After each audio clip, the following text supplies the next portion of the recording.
Graças e paz, amados, passando aqui mais uma vez para fazer a nossa gravação do vídeo de domingo, às 15 horas ali no YouTube e às 16 horas no Facebook, no Instagram e no WhatsApp. Queridos, essa semana começamos uma série nova de ministrações que eu creio que vai fazer muito bem para você e para mim, que vamos falar do maior pecado que o homem pode cometer.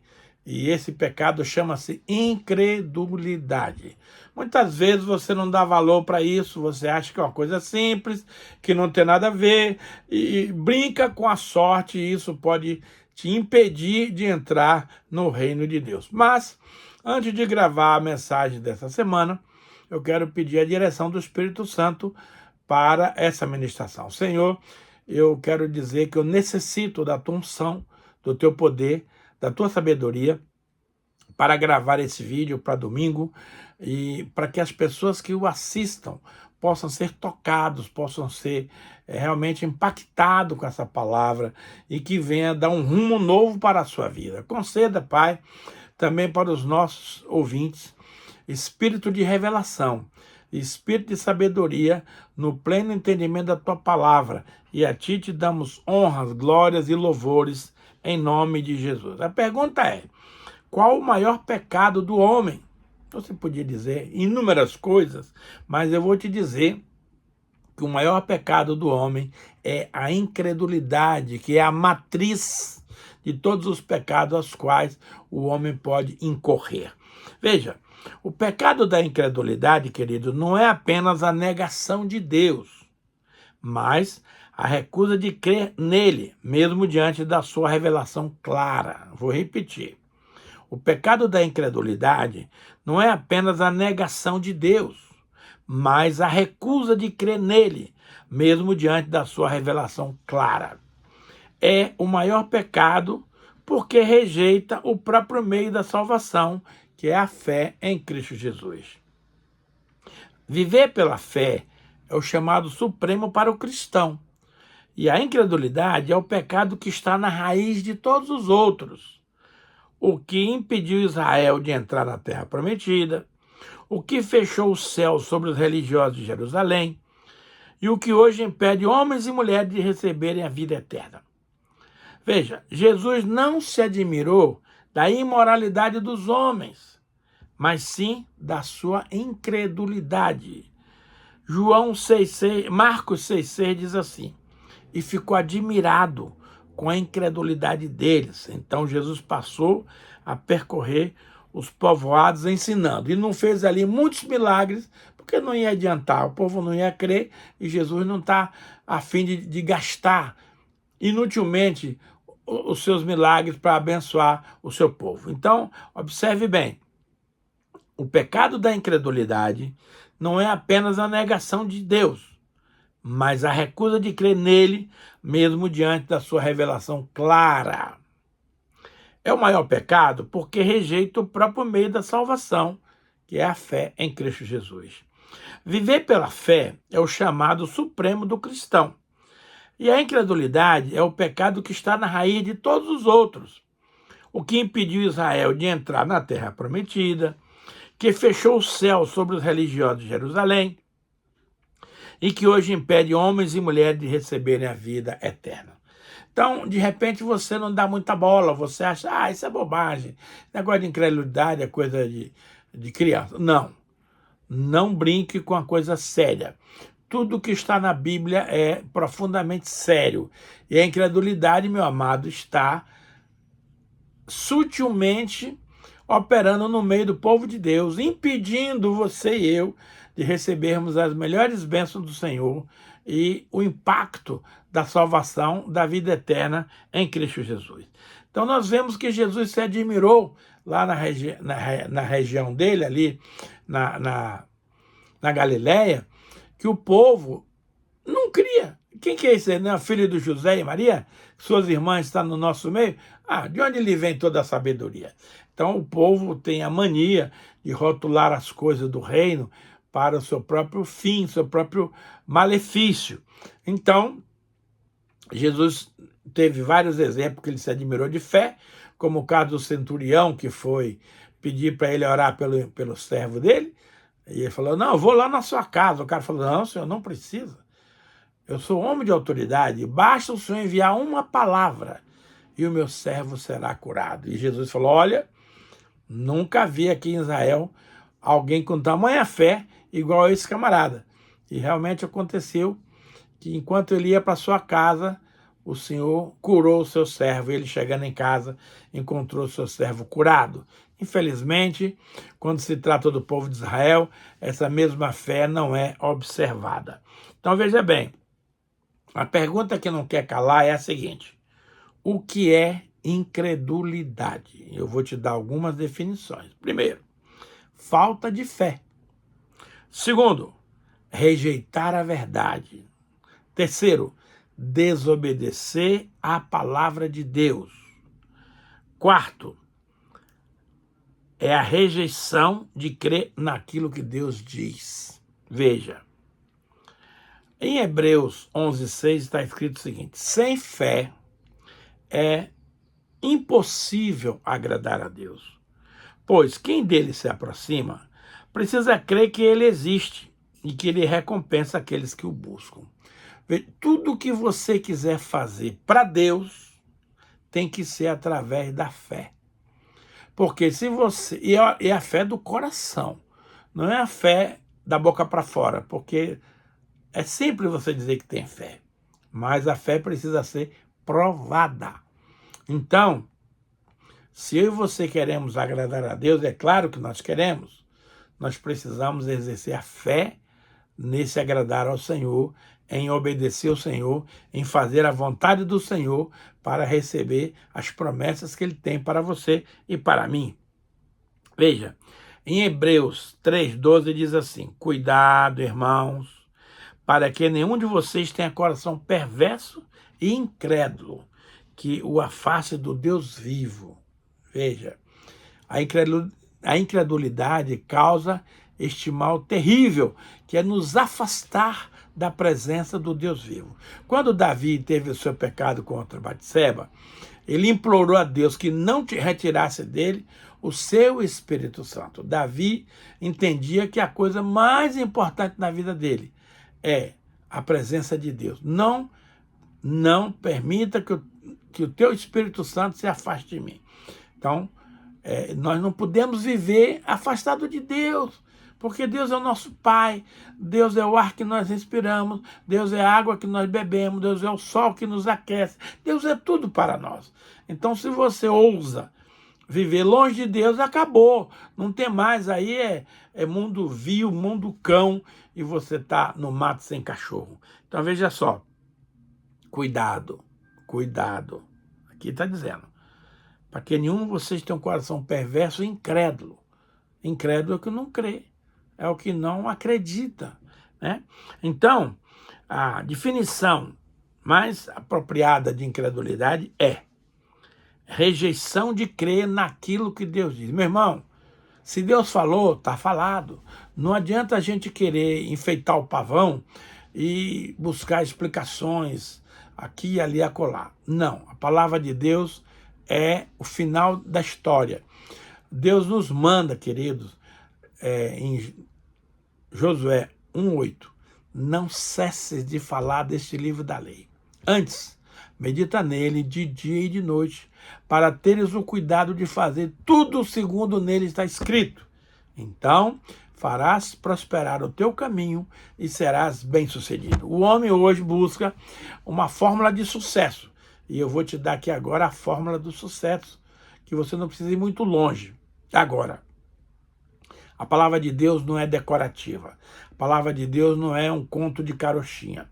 A palavra de Deus não é um livro de fábulas. É o próprio Deus em letras. Jesus Cristo de Nazaré, o nosso amado Senhor e Salvador. Então ele nos recomenda a meditar, não cessar, não cesses de falar desse livro da lei. Antes, medita nele de dia e de noite. Para quê, pastor? Para teres o cuidado de fazer segundo tudo que nele está escrito. Então, farás prosperar o teu caminho e serás bem-sucedido. Quer ser bem-sucedido na vida, meu amado? Nos negócios, na família, no ministério, na sociedade que você vive, estude, pratique, exercite no seu dia a dia a palavra do Senhor e você será um homem do mais absoluto sucesso. A palavra nos diz em Josué 1:9, não te mandei eu ser forte e corajoso. Não tema nem te espantes, porque o Senhor teu Deus é contigo, por onde quer que andares. Querido, muitos crentes bem intencionados estão praticando um pecado terrível, que é usando em vão o nome de Deus. Por exemplo, você deseja muito uma resposta do Senhor, e aí, do nada, você lê um versículo na Bíblia e diz, não, aqui Deus está falando comigo. Deus está mandando eu fazer. Querido, isso é tão sério, porque você pode se dar muito mal com essa situação. Veja, Deus fala de várias maneiras. Deus tem 3 respostas para nós. Sim, não, espere. Mas uma das coisas que ele mais fala conosco é no silêncio. Então, se Deus, você fez uma pergunta para Deus, e Deus não lhe respondeu, não faça nada, não se mova daquele lugar. Moisés disse, Senhor, se tu não fores conosco, não nos faça sair desse lugar. Deus, eu vou te mandar um anjo. Não quero anjo, eu quero o Senhor. E Moisés achou graça da parte de Deus, porque Deus disse, olha Moisés, porque eu gosto de você, eu vou com você. E aí foi um sucesso. Então, meus amados, tomar muito cuidado, não seja leviano, não seja irresponsável. Por você querer muito uma coisa, aí você diz, não, Deus falou. Não, o que Deus fala, ele garante. Mas Deus não tem que garantir o que ele não fala, porque isso é um pecado grave chamado usar o nome de Deus em vão. É você dizer que Deus disse quando Deus não disse. E eu passei muitos apuros na minha vida por causa disso. Não tinha ainda a percepção, a sutileza, o entendimento de ouvir a Deus. E qualquer resposta que vinha, eu já achava que era Deus falando, e aí saía para falando. Deus mandou fazer. Ah, meus amados, passei muitas provações duras por causa disso, porque Deus não mandou. Mas eu, de boa vontade, coração do homem é enganoso, meu coração está dizendo que é para fazer. Não é pelo coração, é pela palavra. Então, a Bíblia diz, Provérbios 10:22, que a bênção do Senhor é o que enriquece, e ela não acrescenta dores. De repente, o camarada faz uma coisa miraculosa, e diz, não, foi Deus que mandou, aí dá tudo errado. Ora, se o negócio que você está fazendo deu errado, não foi Deus que falou. E a Bíblia nos adverte em Salmo 127:2, que não adianta você dormir tarde, acordar cedo, comer o pão que penosamente granjeastes. Aos seus amados Deus o dá enquanto dormem. Olha que coisa linda. Quando Deus diz que vai dar, ele vai dar. Mas tem o seguinte, amigo, ele não disse quando. Há um tempo, à vontade, há um tempo e um modo de Deus. Quando Deus fala, ele dá sinalizações concretas. E aí, meu amado, você pode apostar que vai dar tudo certo. Mas não tome o nome de Deus em vão, dizendo que Deus mandou, quando ele não mandou. Então, seja muito sincero, seja muito objetivo para não incorrer nesse grande pecado. Veja, a definição de incredulidade é a rejeição de crer naquilo que Deus diz. Amado, a palavra de Deus é o último recurso que você tem. Está escrito, não tem como errar. Muitas vezes, Deus fala comigo e eu fico na dúvida. Senhor, será que é tu mesmo falando? Faz o seguinte, me conceda um versículo que confirme isso que o Senhor está falando aqui, porque se está escrito, não há dúvida. E muitas vezes Deus mostra na palavra, aí sim. Quando Deus fala audivelmente e eu encontro respaldo na palavra, eu posso assegurar com todas as letras que é Deus falando. Caso contrário, é preferível você esperar um pouco mais, porque Deus pode querer lhe dar aquela bênção, não nesse mês, mas no mês que vem. E se você antecipar, você já queimou a bênção e já vai ter um grave problema. Então, a incredulidade tem tudo a ver com a rejeição da palavra revelada do Senhor. Então, a incredulidade é mais do que a dúvida, ela é a rebelião contra a verdade revelada. A incredulidade, como nós temos reagido às promessas e os mandamentos do Senhor? Temos obedecido? Temos cumprido? Ou temos passado longe? Esse é o perigo. Nosso problema, amado, é que a gente acha, mas isso aí não tem problema. Tem. Quando se trata da palavra de Deus, é sim, sim, não, não. O que passar disso vem do maligno. Portanto, sejamos criteriosos, sejamos inteligentes, sejamos sábios e vamos caminhar em cima da palavra de Deus, que aí não há como você errar, não há como você ter problema nisso aí. Então, a incredulidade é chamada de rebelião do coração. É algo interno, é algo intrínseco. Ninguém sabe, é só você e Deus. Então, vamos cuidar com isso. Deus diz que esconderá o rosto de uma geração corrupta e incrédula. Não seja incrédulo, mas crente. Jesus deu essa chamada em Tomé. Tomé, não sejas incrédulo, mas crente. A incredulidade não é ignorância, é a apostasia do coração, que já viu a verdade revelada. Veja, em Números 14:11 está escrito o seguinte: e o Senhor disse a Moisés: até quando este povo me tratará com pouco caso? Gente, não podemos tratar Deus com pouco caso. E ele continua: até quando se recusará a crer em mim? Credulidade. Apesar de todos os sinais que realizei entre eles. Querido, quando você lê o livro de Êxodo, o número, Deuteronômio, Levítico, é impressionante a quantidade de milagres que Deus operou no meio do povo de Israel. Imagine você, meu querido, que uma criança de 2 anos tem aquele sapatinho pequenininho e à medida que ele vai crescendo, o pé cresce, o tênis, cresce o sapato. A roupa, a mesma coisa. A roupa não ficava velha, 40 anos usando a mesma roupa. Aqui hoje você compra uma roupa nova, com 2, 3 meses, aquela roupa já não presta. No deserto, a roupa durava 40 anos. Então, Deus mandou codornizes para eles comerem. Deus dava maná todo dia para eles comerem. Deus fez coisas miraculosas à vista deles. À noite tinha a nuvem, aliás, tinha a nuvem que os cobria e os iluminava, gerava calor, porque o deserto à noite é muito frio. E durante o dia a nuvem fazia sombra, era como um ar-condicionado. Enquanto eles iam andando, a nuvem ia em cima deles. Gente, isso é coisa demais, o povo via tudo isso, mas não cria no Senhor. E o Senhor ficou indignado. Chegou para Moisés e perguntou: até quando, Moisés? Este povo me tratará com pouco caso. Até quando se recusará a crer em mim, apesar de todos os sinais que realizei entre eles? Querido, não foram poucos os milagres que Deus realizou no deserto com o povo de Israel. Tirou água da rocha, da pederneira. Então, meus amados, não havia motivo do camarada deixar de acreditar no Senhor. Mas aconteceu.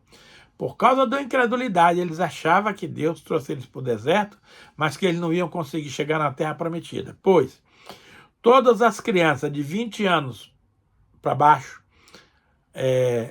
entraram na terra prometida. Já os adultos que duvidaram de Deus não entraram.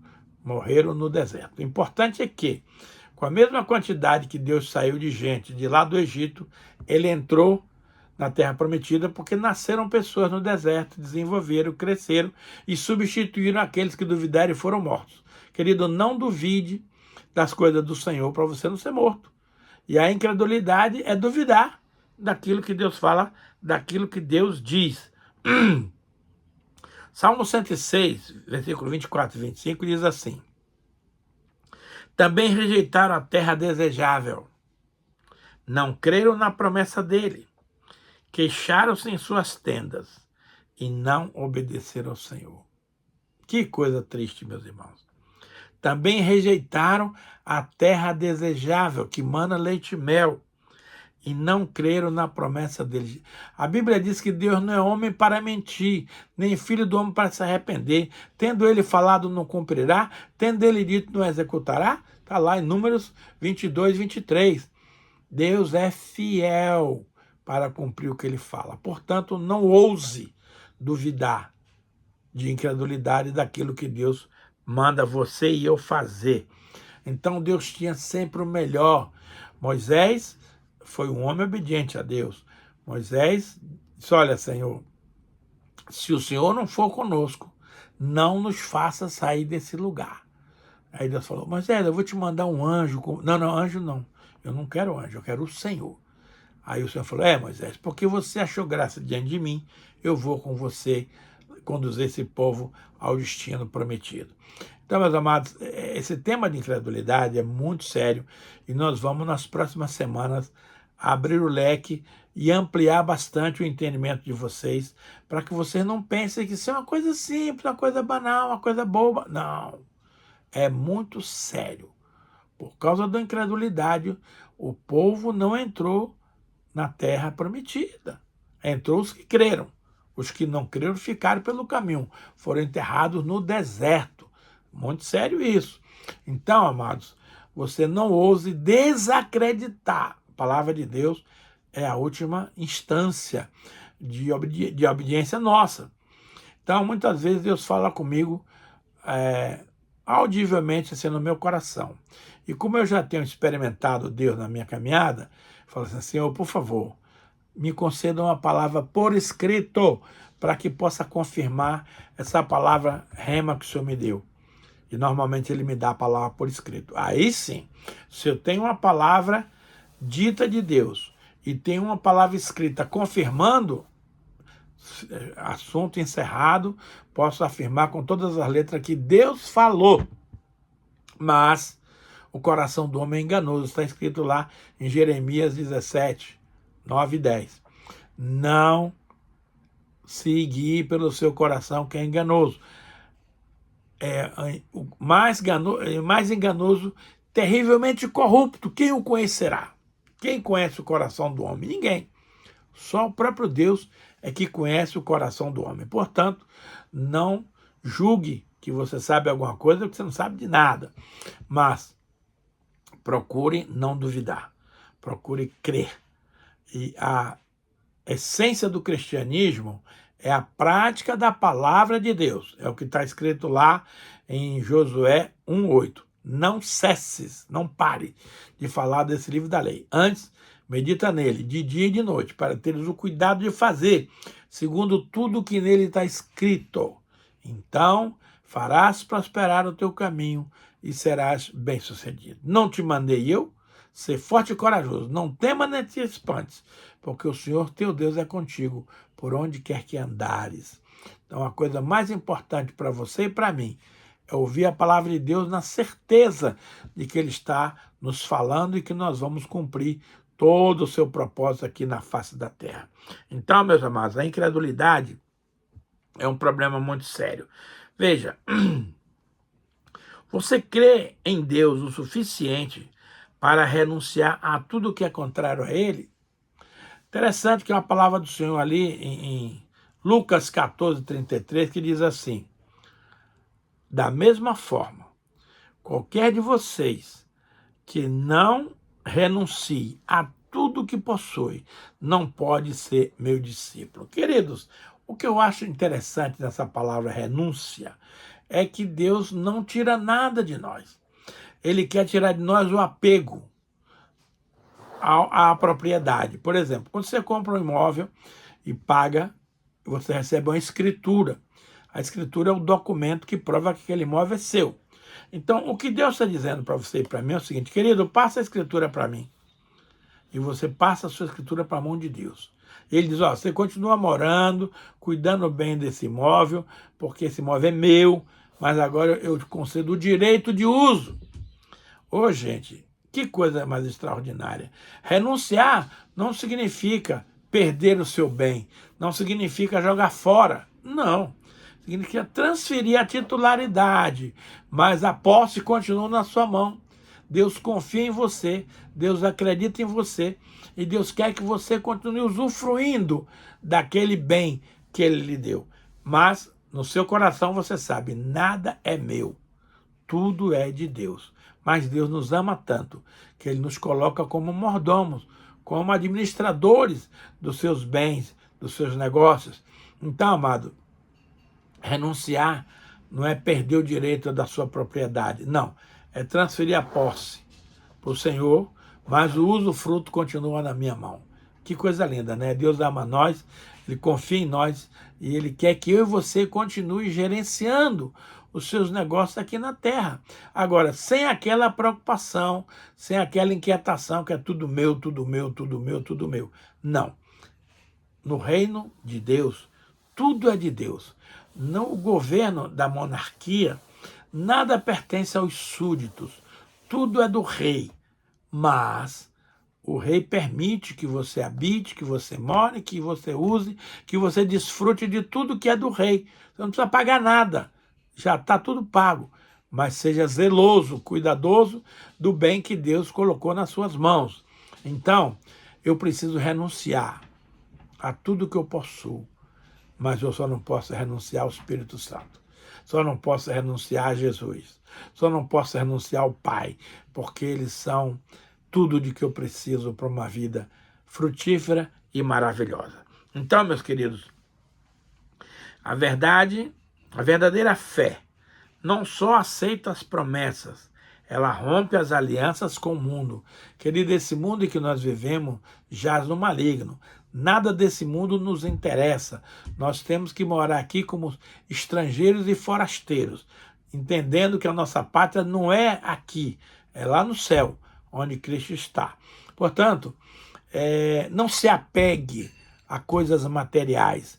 Há um ditado aí da OLX, desapega, desapega, desapega.